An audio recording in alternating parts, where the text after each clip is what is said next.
நல்லதா 4 விஷயம். ஒன்று, நாம் செய்கிறது சின்ன விஷயமா பெரிய விஷயமாங்கிறது 2ஆம் பட்சம்தான். தொடங்கின விஷயத்தில் முன்னேறி போயிட்டுருக்கோமா இல்லை தொடங்கின இடத்துலையே நிற்கிறோமாங்கிறத தான் நம்ம கவனிக்கணும். அது சின்னதா பெருசான்னு டிசைட் பண்ணுறது அந்த விஷயத்துடைய சைஸ் இல்லை, நம்முடைய ஆட்டிடியூட் டுவர்ட் சக்ஸஸ்.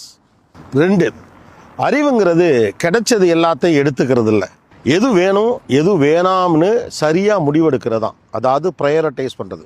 நம்ம சரியான காலகட்டங்களில் எதற்கு முக்கியத்துவம் கொடுத்தோம் என்பதுடைய தொகுப்பு தான் நம்முடைய வாழ்க்கையும் வெற்றியும். உங்கள் பொருட்களை விட, அந்தஸ்தை விட, பாப்புலாரிட்டியை விட நீங்கள் தான் முக்கியமானவர், நீங்கள் செய்யும் செயல்கள் தான் முக்கியமானது என்ற நம்பிக்கை வரவில்லை என்றால் வேறு ஏதேனும் ஒன்றின் வழியாகத்தான் அந்த முக்கியத்துவத்தை பெற நாம் முயற்சிப்போம். 4, உங்கள் தகுதிக்கும் திறமைக்கும் கிடைக்க வேண்டிய நியாயமான ஒரு விஷயம் உங்களுக்கு கிடைக்கவில்லை என்றால் கவலைப்படாதீர்கள், துவண்டு போகாதீர்கள். காரணம், அதைவிட சிறந்த ஒன்று உங்களுக்காக காத்திருக்கிறது. இது ஆறுதல் இல்லை, அனுபவம்.